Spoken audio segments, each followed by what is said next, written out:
welcome to a new episode of the Computomics podcast. I'm very excited to say hello to our guest today, who's the Distinguished University Teaching Professor and Endowed Chair in Corn Breeding and Genetics at University of Minnesota, Rex Bernardo. Hi, Rex. Hello, Anna. Thank you for having me. It's great to have you. And you were kind enough to share a little something in our little pre-chat. So I wanted to ask you, for those who know you just as Rex N. Bernardo, what does the N stand for? N stands for Novero. Novero is my mother's maiden name. So I was born and raised in the Philippines, which was a colony of Spain for many, many years. So we have this way of naming kids where if you're the mother, you give your child your maiden name. And it drove my mom, bless her heart, nuts that I wouldn't use it professionally. Well, now we've added that to our today's interview. Maybe we can rectify that. All right. As we just said in the introduction, you work at the University of Minnesota, and you've worked with many different plant species throughout your career, throughout your professional life. Which one would you say brought you the most joy, and why? Ooh, that's a tough question. I would almost by default have to answer maize or corn. It's the main species I've worked on, and so it's been in my mind for many, many years. But as I've told a select group of people, not everybody, I tell them corn is kind of boring. You measure yield, you get the moisture content and plant height. I've worked on other species that to me were more exciting. I've worked on sweet potato in the past. And to me, that was quite interesting because there's more variation that you can see and you could actually choose based on preferences. I've dabbled a little bit, collaborative work with apple breeding program here at the University of Minnesota. And now I'm doing a bit of work on leafy African vegetables with a group of students. But yes, for me, corn is and has been king. Well, let's see how many princesses we can get into throughout today's interview. In a 2025 Seedword article, you mentioned that you spent your career searching for genetic treasures. Which would you say is an example of such a treasure that you found? It's hard to really pinpoint one given treasure, I think, because the gems or the treasures may look differently from each other depending on the crop species. So with my work on corn that you see growing from the side of the road looks pretty much the same. And the treasures would be higher yield, just basically higher yield and more productivity. And it might not be leaps and bounds, but you see a hybrid, you look at the data actually, and you look at tons of data from many experiments, and you go, okay, this has an advantage in yield. Maybe not much, maybe 2%, 3%. And to me, that is a treasure. Whereas for other species, such as sweet potatoes, such as the leafy African vegetables we're starting to work with, the treasures come in more raw form. As in we're looking at less developed germplasm, but you see something new, a different color, a different shape,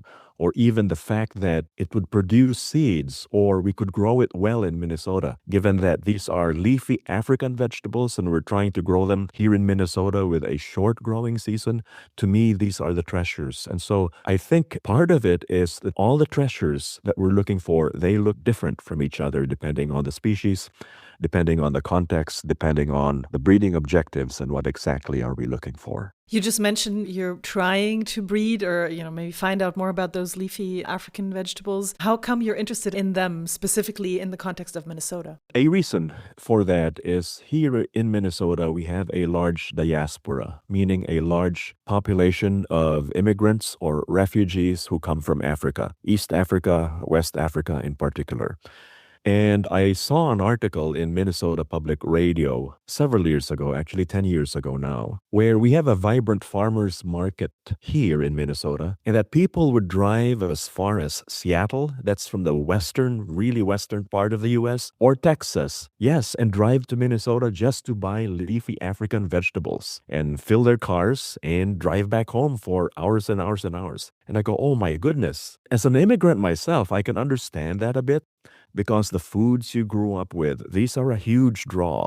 But I don't think I'd find myself driving 10, 12 hours one way just to get foods from my homeland. But some people are willing to do that. And so we started to have a student-led breeding program focusing on these leafy vegetables, trying to involve the community, the local diaspora. And it's been a fun research project to do. Students and I have learned many, many things that could not have been learned inside a classroom. That's always best when there's a practical application and also the excitement of finding something out in the real world, right? Indeed, indeed. Anything specific that got you excited? Or your students? Well, for me and my students, it is the idea of doing something new and something that is meaningful to our local communities. So when you work on corn, I've been working on corn. Yes, it's a long value chain, so to speak, or a long distance, so to speak, from the time that initial cross is made to the time that seed of a new variety makes it to the grower. And you might not even meet that grower, or the grower might likely would not know who bred this particular variety. And for us here, there's just much closer interaction between us as the breeders and the end users. These would be local growers who we could rub shoulders with and chat with out in the field. We could invite them to the field. They can see what we're doing. And we can actually learn directly from them. We can ask them, what tastes are you looking for? Or why do you like this experimental variety over this other one that we're testing? So it's been a wonderful learning experience that way. And given that so many people come from this far away, and I'm sure people have, if they don't already know, have looked up on maps what the distance is between Seattle and Minnesota, do you see people maybe ordering your seeds to grow those greens in Seattle or wherever they're based? Yeah, that's a great question. We hope to make these seeds eventually available to anybody who wants it. Now, of course, we cannot guarantee that it would grow well elsewhere in the US if it's much different from climate in Minnesota. A reason we're focusing on leafy African vegetables is leafy vegetables are best consumed fresh, obviously, and they have a short shelf life. Otherwise, if it's vegetable or a species that's grown for its grain, then these are typically dried and they would be stable and you could ship them distances and they retain their good quality, they don't deteriorate right away. That makes sense. You just mentioned how great it is also to be able to rub shoulders with the people who grow it, and have that local connection. I'm wondering, what do you see as far as which techniques growers use? And obviously, given we're the Computomics podcast, we're especially interested in machine learning or new technology. What do you see there? For this part of breeding for leafy African vegetables, this is just about as close to ground zero as we can get. So everything is oftentimes by the seat of our pants. What's out there? Let's try this. Let's try that. And given that it's a volunteer breeding program with not too many resources, we're pretty basic in the way we do things. We cross good by good, and we're hoping that something good will come out of that cross, and we'll see what works best. So if we're now talking about advances, things that Computomics is interested in, then I'd have to think of that more in the context of corn breeding, maize breeding, and genetics, because as you and I know, that is the more competitive space, more developed germplasm, where the advances aren't as large as they would be at the very start of a breeding program. And so that's where we try to use the most technology that we can. So let us switch back to, as you called it, king corn in that area. So what are your thoughts on this kind of new technology? Or how would you describe your own journey maybe in thinking of the use of new technologies like machine learning? I think it's been fantastic for me to, in a way, reflect on back on my career, how things were when I was a grad student and how things have changed today. There have been a lot of technologies that have been developed. I like to tell this story that when I started my career, molecular markers were very, very new. And at that time, the state of the art was, well, we'll have maybe 30 or 35 molecular markers in the entire corn genome. My advisor once called all of his students to the field and said, okay, we're going to collect DNA samples. And we were asked to collect basically chopping off entire leaves, putting them in a cooler, and the coolers were shipped to a local airport where there was a chartered airplane waiting to take these precious leaf samples to the marker lab. And I told my advisor, Dr. Dudley, this is too much. This is too expensive. And he very wisely said, Rex, you have to wait for the time when this technology will become as cheap as a paperclip that we use in pollinating. And that's true today, that actually the cost of a molecular marker today is a lot cheaper than the cost of a paperclip. So kudos to my advisor. He was absolutely right that technologies have changed. Another part is computing. I remember when I was working with a company, I had to order a computer. I had to order by phone because things weren't online yet. And I picked up the phone. I said, I'd like to get a machine with 64 megabytes of RAM. And there was silence on the other side. And I was asked, what do you need 64 megabytes for? And I go, well, I'm We doing can barely understand that question now today, right? exactly Someone right. We're being talking surprised at the gigabytes. Yeah, megabytes, megabytes. It was megabytes. terabytes even. Exactly. And so I had to explain. But yes, leaps and bounds in terms of, marker technology, which now have expanded the types of data that we have, and then the availability of fast computers that can analyze large data sets with fast software and algorithms that were not yet, maybe they were developed, but at least they were at least too widely known, perhaps beyond the computer scientists. And now, we're in the age of machine learning, and it's something that I'm finding myself getting into a bit right now. How so? Well, many of the initial work, I think, in predictive breeding is what I'll call it. Predictive breeding is when you have a candidate that you have DNA fingerprints on, and you try to predict the performance of that candidate based on other individuals that have the same DNA fingerprints and you also have evaluated out in the field. The initial focus was to try to use machine learning to predict yield, predict moisture, predict plant height, predict other traits. So basically doing the same things that we already do and trying to see if we can do it better. And now we're working into realms of, well, can we actually predict what a breeder would select? Can we do that? And our answer is yes. We've found that yes, machine learning can do that and do that quite well, actually. And that raises questions. What does that mean? Does that mean that, breeders will be out of a job? Or so, these are good questions to think about. I don't think they'll be out of a job, but it's still worth thinking about. Is there anything particular about, let's say, AI or ML technology as far as looking into the next few years? Anything that you see kind of as the most promising trend? Yeah, for me, I think the most promising trend is to look at AI and machine learning to answer new types of questions rather than to look into things that are already being done or have been done through other means, through non-ML, non-machine learning means, or through the traditional statistical techniques, so to speak. So, I started with predicting the performance of candidates for different traits, individual traits, and then moving to things like, well, why do we want to predict performance? Well, so that the breeder can either select or not select. Well, why don't we just predict that directly, whether a line is worthwhile to be selected or not? And then we can expand that further to, okay, can we use machine learning and AI to examine the candidates we have and actually give us an indication, will this be a successful variety or not?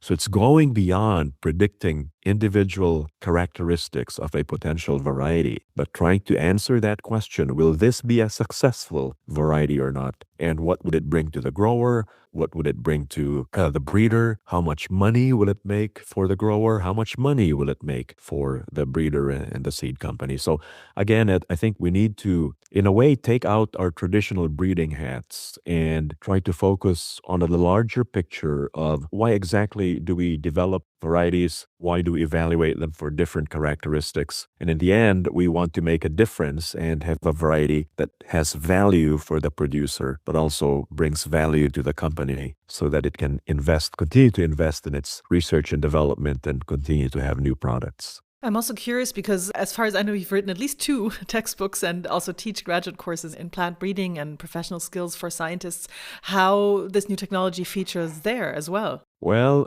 that's a great question, actually a tough question. And for a guy with white hair like me, I go, wow, many of the things that I studied in school when I was a PhD student, are they still relevant today? And I would have to say that many things are not relevant anymore, meaning they've become dinosaurs. And I really hate to say that, but nobody uses that anymore. So if nobody uses it, why do we teach it? Why do we talk about it? And a difficulty, I think, at least when we think of graduate education, is that professors like me stay for a long time. You're talking about a career of not 5, 10 years, but potentially 30 years. And field moves and changes. And it's then up to a professor to continue to learn things and to update textbooks and update curricula and so forth, and be willing to throw away things and incorporate things that are new and maybe you're less comfortable with. But this is where things are going. And it's a disservice to our students, actually, if we don't do that. Not to not only the students, but also to their future employers and by extension to society at large. A very wide perspective that you're opening there, but it's still, knowing that you have to do that and actually doing it and implementing it within a university curriculum, I would argue, are two different things, right? So how do you go about that? Well, that is correct. Absolutely right. So I think we need to take baby steps at a time and take step one. And one, I think each PhD student should learn a little bit about AI and machine learning. And so there should be courses that are developed that are accessible to primarily a science audience or even a plant science audience. And I think an issue we have is, yes, we have courses on machine learning at our university, but they're tailored more for computer science students. So to take these courses, you need to take prerequisite courses that for our students, it's mainly, what are the main things? What are the main advantages, disadvantages, characteristics of a particular machine learning method? And how do we use them? How do we apply them? And so we need to develop courses like this or be creative in our teaching. For example, there are online courses that are out there that are available. And so can we combine that a student would actually get some credit for using some online material that is not taught by somebody at my university, and yet the student is learning well nonetheless, and we give student credit for taking that course. Yeah, I wonder if there's also potential in either, some interdisciplinary courses, or even you mentioned the value of practical projects earlier as well, where maybe you can bring together these different students and those, machine learning students who maybe later on become developers or work at companies that then work with breeders or work with people who are in ag tech or in ag research. So both sides learn from each other, what kind of questions need to be answered. Also, what's the process? Yes. What's the workflow? Those kind of things. Even the vocabulary, what's the vocabulary? And so, yes, I absolutely agree that these days that we think of education within the four walls of the classroom, we actually need to break down those walls. I mean, there will always have a place for education within the four walls of a classroom setting, but absolutely right. We need to think more of learning across different disciplines, learning with students from other universities. We need to think more of internships with different potential employers, seed companies like Computomics. I think those are extremely valuable for the graduate student experience and for employers. It allows them to have a good pre-screening for potential employees in the future. Speaking of maybe looking into the future, but also bringing it together with the past, I was wondering if you can think of any researchers you'd like to highlight in the fields of genetics, plant breeding, and or AI. It's difficult for me to highlight anybody in particular, but it's been a pleasure for me to work with different people across different fields. And I used this word picture once, that if I look at a scientific career, it's like a river flowing downstream. And each of us will put a foot in that river and join that flow of scientific discovery. And when we put our foot in that river, some of us might be upstream, further downstream. We might come in different sizes of boats, maybe even some different baggage. But it's always nice to see other people down that river headed to that same path of scientific discovery. And as a professor, it's been wonderful to be in a position to collaborate with other boats, so to speak, but also to bring new people down that river, new students. Hey, come along this river we have of, plant improvement and come join us. And to be a part of that process and not be an island. And to me, that's very encouraging. If I were to highlight any particular persons, it would be more of a generic group, and that would be the future professionals in this field. One of my greatest joys as a professor is to interview a potential student, to take that grad student into my program, to be a mentor to that student, to see that student grow and learn and thrive, and to later on say, bye-bye. I'd like to keep contact with you, but essentially you're on your boat and you can go ahead of me. And so One of these days, I'm going to park my boat on the bank and just watch the river continue to flow with much pleasure and gratitude and fulfillment because it's been such a fun ride. As has this interview, Rex. That was a wonderful poetic image to to end our talk on. And I am excited to join you, maybe not on the side bank, but on a different boat, watching the development of the field and the people that are in it. That's wonderful. Yes, the journey to the river, I hope, would involve some picnics on the side, and that'll be a lot of fun. Maybe with some of those leafy African greens. There you go. There you go. You got a deal. Thank you for listening in today. Want to learn more? Then check out our show notes and more info on Computomics.com. If you have questions or want to propose a next guest, please reach out to us at podcast@Computomics.com.